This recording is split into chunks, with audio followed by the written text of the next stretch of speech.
সন্ধ্যের সময় টেবিলে বসে কিছু অসমাপ্ত কেসের জট ছাড়াচ্ছিলাম। এর মধ্যেই তুই এলি। গরমের 2 সপ্তাহের একটা বড় ছুটি পাইছি, ওই জন্যে চলে আসলাম। তা তুই আমার সাথে থাকতে পারবি তো? হ্যাঁ মামা, পারবো। বাসার সবাইকে বলে আসছি এবারের গরমের ছুটিতে তোমার সাথে থাকবো আর বিভিন্ন কেস সলভ করব। এই তো সাবাস ভাগ্নে, তুই আজকে থেকে আমার মিনি অ্যাসিস্ট্যান্ট। তা ফটিক, কি খাবে তুমি, দুধ না রুটি? মামা, তুমিও শেষমেশ আম্মুর মতো কথা বললে। আরে আমি জানতাম তুই এগুলো খাবি না, ওই জন্যে বাইরে থেকে পেঁয়াজি আর রোল নিয়ে এসেছি। ওহ, ইউ আর দ্য বেস্ট মামা। হ্যাঁ হ্যাঁ, আর কথা না বাড়িয়ে খেয়ে নে, নাহলে ঠান্ডা হয়ে যাবে। তার আমও আমার চাটা দে। এই তো আনছি বাবু। তা বাবু, আমার গ্রামের বাড়ি থেকে কিছু লোক এসেছে আপনার সাথে দেখা করতে, একটু দেখা করবেন? তোমার গ্রামের বাড়ি থেকে লোক এসেছে দেখা করতে? আচ্ছা, আনো দেখি কি বলে। সালাম বাবু। ওয়ালাইকুম আসসালাম। আপনাদের কি অবস্থা হঠাৎ এইখানে? কি আর বলি বাবু, আমাদের গ্রামের উপর ঘোর অশান্তি নেমে এসেছে। কেন, কি হলো আবার? কি আর বলি বাবু, আমাদের গ্রামে একটা জঙ্গল আছে। প্রতি রাত্রে যে কোনো একটা শিশু সে জঙ্গলে গিয়ে উধাও হয়ে যায়। পরে আর সে শিশুর খোঁজ পাওয়া যায় না। 3 দিন পর তার লাশ নদীতে ভেসে ওঠে। কি, এটা কি সত্যি? হ্যাঁ বাবু, এটা সত্যি। এটা কোনো অশরীরীর কাজ।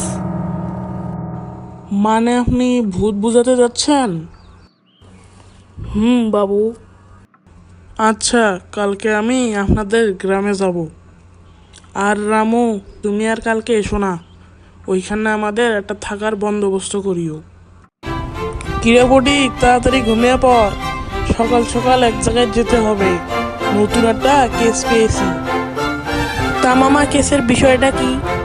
আরে ভূতের কেস, পুরাই রহস্যে ভরপুর। আরে মামা, ভূত মানে তো ডবল ইন্টারেস্ট। নে ফটিক, তাড়াতাড়ি ঘুমা। তা মামা, এখান থেকে কত দূর যাইতে হবে? বেশি দূর না, এই তো 10 মিনিটের রাস্তা। এই তো বাস চলে এসেছে, উঠে পড়। মামা, এই গ্রামটা তো অনেক কাছে। হ্যাঁ ফটিক, এই গ্রাম থেকে তো রামু প্রতিদিন আমাদের বাসায় যাওয়া আসা করে। তা মামা, এখন কি কেউ নিতে আসবে আমাদের? হ্যাঁ, রামুর তো আসার কথা।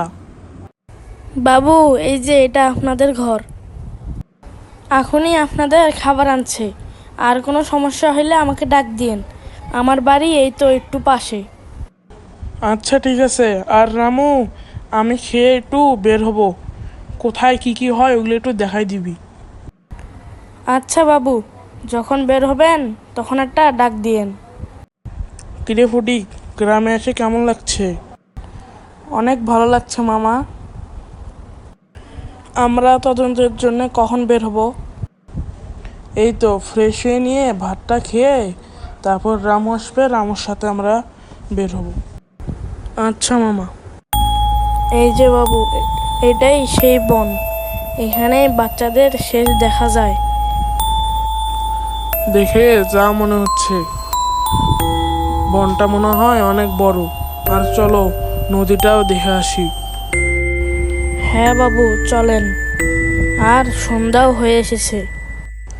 তাহলে এটাই সেই নদী না?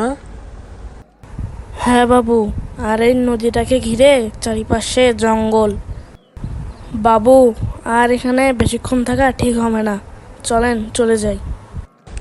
হ্যাঁ চলো, আর আজকে রাতেই একবার অভিযান চালাবো, দেখি খুঁজে পাই নাকি। আচ্ছা বাবু, আমরা সবাই তৈরি থাকবো, কোনো সমস্যা হলে একটা ডাক দিবেন শুধু। আচ্ছা, আর পুলিশকেও জানিয়ে রেখো। অ্যাসিস্ট্যান্ট, আজকে রাতে তো অভিযান চালাবো, যাবে না আমার সাথে? মামা, কিন্তু সমস্যাটা হচ্ছে আমি অনেক জার্নি করে আসছি তো, ওই জন্য আমার ঘুম ধরছে, আমার যেতে মন চাচ্ছে না। তুমি একাই যাও। আচ্ছা ঠিক আছে, আমি জানতাম তুই যেতে পারবি না। অনেক দূর জার্নি করে এসেছিস, তার মধ্যে আবার অনেক জায়গা ঘোরাঘুরি করা হলো। আচ্ছা, তার চেয়ে ভালো তুই ঘুমা। আর যদি আমার আসতে দেরি হয় তাহলে গ্রামবাসীকে নিয়ে আমাকে খুঁজতে যাস। আচ্ছা মামা। জঙ্গলে এসে একটু চোখটা লেগে এসেছিল, এর মধ্যে 3টা পার হয়ে গেছে। কিরে গোয়েন্দা, তুই এই জঙ্গলে কি করছিস? আমাকে দেখতে এসেছিস? দেখতে পারবি, যদি ভালো চাস তোর ভাগ্নেকে তো মারবো মারবো এবং কি তোকেও মেরে ফেলবো। যদি বাঁচতে চাস এখনই পালা। আমার ভাগ্নেকে মারবে মানে? আর আপনি কে? আমি এমন একজন যার মা বিনা বিচারে মারা গেছে। মানে আমি তো কিছুই বুঝতে পারছি না। আর আমার ভাগ্নে কোথায়? মামা আমি এখানে, আমাকে বাঁচাও মামা, বাঁচাও। এই ভূত আমাকে মেরে ফেলবে মামা, তাড়াতাড়ি কিছু করো। ভাগ্নে তুই ভয় পাস না, তোর কিছু হবে না। আমি তোর পাশে আছি, ভয় পাস না। আচ্ছা, আপনি কিসের জন্য এই বাচ্চাদের মারছেন বলেন তো? আজ থেকে প্রায় 50 বছর আগের কথা। আমার মাকে এই গ্রামে বিনা বিচারে মারা হয়েছিল। তাহলে এই শিশুদের কি দোষ? এদেরকে কেন ধরে মারছেন? তোকে শিখাতে হবে কাকে মারবো নাকি না মারবো। ওদের মারছি, বেশ করছি, আরো মারবো, পুরা গ্রামটাকে কবরস্থান করব।